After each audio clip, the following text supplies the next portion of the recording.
मुसाफिर हूँ यारो, ना घर है ना ठिकाना, मुझे चलते जाना है, बस चलते जाना. लुनास वॉकमेट गुप्ते तिथे गुप्तेमध्ये मी अवधूत गुप्ते तुम्हा सर्वांचं खूप खूप स्वागत करतो. फूल मग ते गुलाबाचं असो किंवा जास्वंदीचं किंवा तगरीचं छानच दिसतं, पण त्याचं सौंदर्य जर का अधिक खुलून येत असेल तर कुठे? अर्थातच आपल्या सह्याद्रीच्या कडेकपाऱ्यांमध्ये. आज आपल्याकडे सह्याद्रीच्या कडेकपाऱ्यांमधून भटकंती करत वावरणारा एक स्वच्छंदी माणूस येणार आहे आणि त्याच्याबरोबर चिरतरुण फुलासारखी सुंदर अभिनेत्री.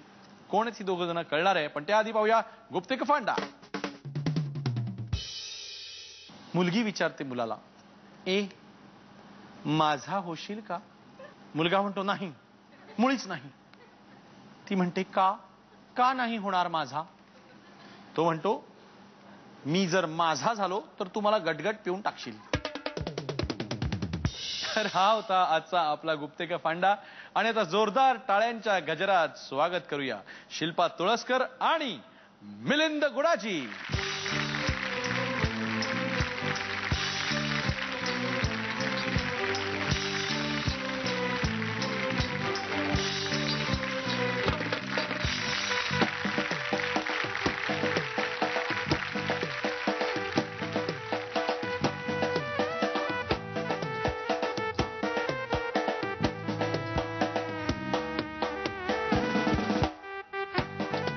लुनार्स वॉकमेट गुप्ते तिथे गुप्तेच्या ह्या भागामध्ये मी तुम्हा दोघांचंही खूप खूप स्वागत करतो. धन्यवाद. भटकंतीसाठी मिलिंद गुणाजी प्रसिद्ध आहेच, पण महाराष्ट्रातली अशी कुठली जागा आहे की जिकडे पुन्हा जायला अजिबात आवडणार नाही? खरं सांगू, हा कुठलंही शहर सांगतो. आता लोक म्हणतील तू मुंबईकरच आणि मुंबईबद्दल असं का म्हणतो, पण खरं सांगतो एकदा डोंगरात गेलो, सह्याद्रीत गेलो की परत शहराकडे यावंसं वाटत नाही. क्या बात आहे. महाराष्ट्रातली अशी एक जागा आहे जिकडे पुन्हा यावंसं वाटत नाही, ती जागा म्हणजे मुंबई. म्हणजे असं गर्दी आणि गडबडीमुळे म्हणतो. अर्थात मुंबई माझी कर्मभूमी आहे आणि मला बाकी सगळं आवडतं, परंतु हा गोंगाट, ट्रॅफिक जॅम हे सगळं नसतं तर मुंबईसारखी सुंदर जागा नाही. खरंय खरंय खरंय. हे आत्ता गाणं जे एंट्रीला जोरदार वाजलं एका दाजीबा, इकडनं आपली पहिली ओळख झाली खरं तर मिलिंद. तुला पण असा आग्रह झालाय का कधी की ते तुम्ही आल्या तर एका दाजीबावर नाचा, एका दाजीबावर गा? जनरली कुठे गेलो की, आणि जनरली वैशाली सामंत असली स्टेजवर आणि मी समजा कुठे गेस्ट वगैरे म्हणून असलो की मला बोलावलं जातच तिकडे. तुझंही तेच होत असणार. आणि त्यानंतर तुम्हाला काहीतरी तिकडे करावं लागतं आणि मी काय नाचा करता फारसा प्रसिद्ध नाहीये, त्यामुळे इनफॅक्ट मी नाचलो की ते कॉमेडीचा भाग जास्ती होतो, पण तो लोकांना आवडत असल्यामुळे बहुतेक लोक मला थोडा वेळ त्याच्यावर नाचायला सांगतात. महाराष्ट्र सरकारच्या वाईल्ड लाईफ आणि फॉरेस्ट या डिपार्टमेंटचा तू ब्रँड अँबॅसिडर आहेस आणि शिवसेनेशी देखील चांगलेच जवळचे संबंध आहेत. कुठला वाघ जास्त जवळचा वाटतो? जंगलातले सगळे वाघ जे महाराष्ट्रातल्या जंगलातले आहेत आणि उद्धव जवळचा मित्र असल्यामुळे अर्थात शिवसेनेचा वाघ. मन पाखराचे होई असा एक खूप छान अल्बम रिलीज झाला तुझा आणि मला तो प्रचंड आवडलेला. तर युजली लोक कवितेच्या प्रेमात वगैरे पडतात, म्हणजे प्रेमात पडल्यानंतर माणसाचा कवी होतो. तर तुझं पण असंच काहीच आहे का? नाही नाही नाही, मी प्रेमात वगैरे पडल्यानंतर बराच काळ लोटल्यानंतर मग कवी वगैरे झालो आणि कवी झालो याचा शोध मला अचानक लागला. आणि मला लागला म्हणण्यापेक्षा मी जे काही जनरली लिहितो वगैरे ते माझ्या जवळच्या मित्रांना फटाफट माझे SMS जातात. हो, मलाही यायचे मध्ये, आता बंद झाले का कळत नाही. मला काय कळे ना की तुला आवडतात की नाही. अरे असं नका करू. त्यामुळे मी तुला पाठवत जाईन डेफिनेटली, पण तुला किंवा कौशलला किंवा या सगळ्या माझ्या संगीत क्षेत्रातल्या मंडळींना मी किंवा जे कवी आहेत त्यांना मी पाठवायला सुरुवात केली आणि त्यांनी मला दाद दिली की त्यांनी सांगितलं की फार चांगले आहेत मिलिंद, आणि कौशल तर मला म्हणाले की आपण याच्यावर छानपैकी अल्बम करू, मी संगीत देतो. त्यामुळे मला असं वाटलं काहीतरी असावं याच्यामध्ये आणि त्यामुळे एक आम्ही तो अल्बम केला आणि बऱ्यापैकी आवडलं लोकांना. बायकोचं नाव राणी म्हणजे हे पूर्वीचं का नंतर बदललेलं? नाही नाही, ते पूर्वापार चालत आलेलं राणी. का माझी राणी म्हणल्यानंतर म्हणून तिचं नाव राणी करून टाकलं आणि मग तेच नाही नाही. तिची काय रिॲक्शन असते सगळ्या कवितांना? नाही, आवडतात तिला. नाही वेगळे आणि आवडतात तिला वेगळं. नाही म्हणजे आवडतात तिला असं मला म्हणायचं होतं. शिल्पा, त्यावेळेची शिल्पा तुळसकर आता शिल्पा शेट्टी झालेली आहे. तर हे म्हणजे तुळसकरांची शेट्टी कशी काय झाली? शेट्टी नवरा मिळाल्याने शेट्टी झाले, पण अरे वा, किती फार गहन उत्तर, केवढं महत्त्वाचं. त्यामुळे तशी तेवढीच शेट्टी झाले.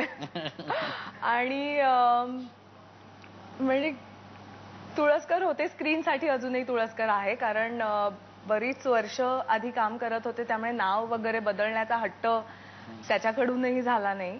आणि ती माझी अशी तयार झालेली आयडेंटिटी होती. त्याचबरोबर एक छोटासा ट्रिब्यूट आहे हा माझ्या आई वडिलांना आणि माझ्या आजी आजोबांना, ज्यांच्याकडून हे नाव माझ्याकडे आलंय, की ते थोडंसं फेमस केलं मी. प्रश्न माझा तुळसकर कसं राहिलं असा नसून शेट्टी कसं झालं असा आहे. तर अशी तुळसकरांची मुलगी शेट्टीने कशी आहे गटवली? हे शेट्टींना हा विचारायला हवा प्रश्न, नाही का? भेटलो आम्ही माझ्या कॉलेजच्याही जरा आधी, म्हणजे त्या दरम्यान. आणि तेव्हा या फील्डशी अजिबातच संबंध नव्हता. ओळख झाली, ओळख वाढली.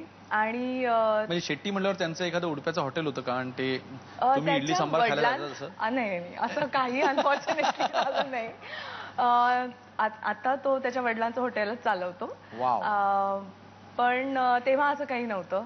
We were both in college. आणि मला अजिबात काही माहिती नसताना शेट्टी म्हणल्यानंतर रेस्टॉरंटचा रेफरन्स घ्यायचा, तो किती अचूक बसतो बघ मिलिंद. त्याला काही फार रॉकेट सायंटिस्ट असावं लागत नाही. आणि सो ते जुळलं आणि पुढे गेलं आणि लग्न झालं आणि मी शेट्टी झाले. बर म्हणजे हा आता आवडता घ्या हा विषय, मला काही इंटरेस्ट नाही. पण मला आम्हाला एवढंच म्हणणं आहे की शिल्पा शेट्टी म्हणून कधी तुला फोन येतात का? हो तुम्ही शिल्पा शेट्टी आहात? हो मी शिल्पा शेट्टी बोलते. आणि तुम्ही ऍक्ट्रेस आहात? हो. We just love you. तुम्ही बाजीगर मध्ये काय काम केलं तुम्हाला सांगू, असं झालंय का? असं अजिबात काही होत नाही. पण मी शिल्पा शेट्टी आहे म्हटल्यावर समजा, किंवा माझा पासपोर्ट बघितल्यावर, माझं बोर्डिंग कार्ड करताना लगेच वर बघतात आणि I think they must be a little disappointed, कारण त्यांना शिल्पा शेट्टी दिसत नाही.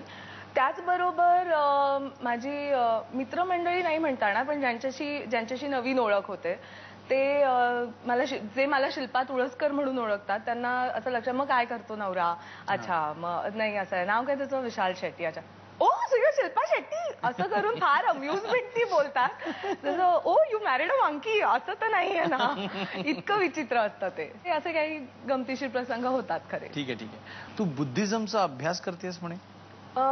बुद्धिझमचा अभ्यास करते म्हणण्यापेक्षा मी एक प्रॅक्टिसिंग बुद्धिस्ट आहे. म्हणजेच आय फॉलो निचिरेन दायशनेन्स बुद्धिझम. म्हणजेच बुद्धिझम हा एक प्रकारे धर्म म्हणून मी स्वीकारलाय. तो आपल्याला म्हणजे सहज माहिती असलेला किंवा आंबेडकरांनी ज्याच्याशी ओळख करून दिली या बुद्धिझमपेक्षा थोडा वेगळा आहे. जपानमधून आलेली ही फिलॉसॉफी आहे.